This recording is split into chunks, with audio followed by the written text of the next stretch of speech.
Love और कुश में बड़ा कौन है? ये सवाल ज़्यादातर लोग अपने आप से भी पूछते हैं और कुछ लोग गेस कर लेते हैं, कुश बड़े हैं, कुछ लोग कहते हैं लव बड़े हैं। रेडियो सिटी पर मेरा नाम है अखिल और मैं आज आपको आनंद रामायण से एक बढ़िया सी कथा सुनाने वाला हूँ। दरअसल आनंद रामायण भी वाल्मीकि जी ने ही लिखी थी। जो आम रामायण जो आमतौर पर आपके और हमारे घर में है, वो शोक रामायण है जिसमें शोक है, सीता विग्रह है, और बाकी सारी चीज़ें हैं, वनवास है। लेकिन जो आनंद रामायण है, वो वाल्मीकि जी ने इसलिए लिखी ताकि लोग उसे पढ़कर आनंदित हों। उसमें कुछ ऐसे मज़ाकिये किस्से हैं जो आप पढ़ेंगे तो आप कहेंगे अच्छा ऐसा भी होता था क्या? तो बहुत सारे किस्से हैं जो मैंने पढ़े और मेरा पूरा मन है, मेरा पूरा प्लान है कि मैं आपके लिए वो सारे किस्से धीरे-धीरे करके लेता हूँ।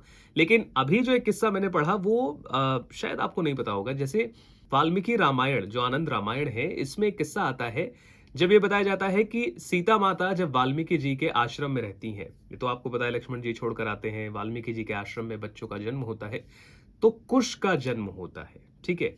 अब आनंद रामायण में ये भी लिखा है कि श्री राम और लक्ष्मण पुष्पक विमान के माध्यम से वाल्मीकि आश्रम में रात्रि को पहुंचते हैं। वाल्मीकि जी कुश से उस बालक का जात कर्म संस्कार इत्यादि करते हैं और इसीलिए उस बालक का नाम कुश रखा जाता है। जब श्री राम जी आते हैं इस जात कर्म संस्कार के बाद अपने बच्चे का मुख देखते हैं, बड़े प्रसन्न होते हैं। देवता आसमान से फूलों की वर्षा कर रहे होते हैं, बैंड बाजा गाजा ये सब आसमान में चल रहा होता है। सारे लोग प्रसन्न होते हैं जिसके बाद जब जाने का समय आता है तो जाने से पहले श्री राम जी सभी से कहते हैं कि मेरे यहाँ आने के बारे में आप किसी को मत बताइएगा कि मैं यहाँ पर आया था। इतना कहकर वो पुष्पक विमान में बैठते हैं लक्ष्मण जी के साथ और वापस अयोध्या चले जाते हैं। तो सबसे पहले किसका जन्म हुआ? कुश का जन्म हुआ और सीता माता ने सिर्फ एक ही बच्चे को जन्म दिया जो कुश थे। अब सवाल ये आता है कि लव फिर कैसे आए? तो इसकी कहानी भी आपको आनंद रामायण में मिलेगी।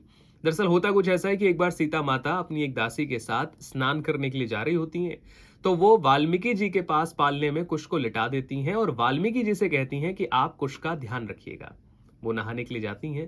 रास्ते में उन्हें एक वानरी यानी कि एक बंदरी मिलती है जो अपने 5 बच्चों को किसी को कमर पर, किसी को पीठ पर, किसी को सर पर बिठाए लिए जा रही थी। सीता माता उस वानरे को देखती हैं और सोचती हैं कि देखो यार कैसा निरीह पशु है, लेकिन फिर भी इतनी ममता है कि 5-5 बच्चे बैठ नहीं पा रहे लेकिन फिर भी किसी तरीके से पकड़कर उन्हें लेकर जा रही है अपने साथ, छोड़कर नहीं जा रही है। और मुझे देखो, मेरा तो एक ही पुत्र है, मैं उसे आश्रम में छोड़ आई हूं। ये सोचकर वो वापस आश्रम के लिए चल देती हैं। इधर वाल्मीकि जी को लघु शंका लगती है, वो थोड़ा-सा उठकर बाहर के लिए जाते हैं। आश्रम में बाकी लोग अपना काम कर रहे होते हैं। इस दौरान सीता माता आती हैं, पालने से कुश को उठाती हैं और लेकर चली जाती हैं। सीता माता के वापस चले जाने के बाद वाल्मीकि जी जब आते हैं और पालने में किसी को नहीं देखते हैं, कुश पालने में नहीं होता है, तो वो घबरा जाते हैं। उनको लगता है कि अब सीता आएँगी, तो बड़ा गुस्सा करेंगी, कहीं श्राप ना दे दें। इसीलिए वो अपनी शक्ति से एक और बालक को बनाते हैं जो दिखने में कुश जैसा ही होता है और उस बालक को पालने में लिटा देते हैं। अच्छा, इस दौरान जो हमारे वाल्मीकि जी होते हैं वो अपनी ज्ञान की शक्ति से ये भी नहीं देखते कि सीता माता कुश को लेकर गई हैं।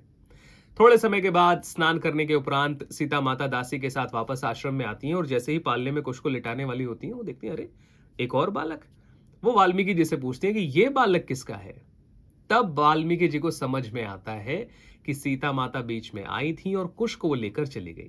वाल्मीकि जी पूरा वृतांत सीता माता को समझाते हैं कि किस तरीके से कहीं सीता माता श्राप न दे दें, इसलिए उन्होंने इस बालक का निर्माण किया, इस बालक को अपने तपोबल से उत्पन्न किया और इस बालक का नाम फिर उन्होंने लव रखा। और नाम रखने के बाद उन्होंने सीता को कहा कि हे देवी, अब आप ही इसे संभालिए। तब से सीता माता के 2 पुत्र हुए, बड़े वाले कुश और छोटे वाले लव।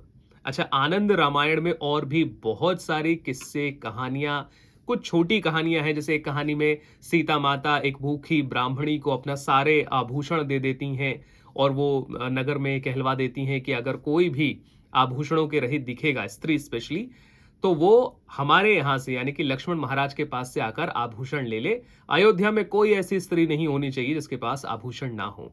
ये कहानी भी बहुत मजेदार है और अगर आप ये जानना चाहें तो मुझे कमेंट करके जरूर बताइए। मैं अगली बार आपके लिए यही कहानी लेकर आऊंगा। फिलहाल के लिए इतना ही। वीडियो अच्छा लगा हो तो इसे शेयर कीजिए, लाइक करके अपना सपोर्ट दिखाइए और बताइए कि आपको आगे भी ऐसी ही कहानियां जाननी है। मेरा नाम है अखिल, अभी के लिए इतना ही।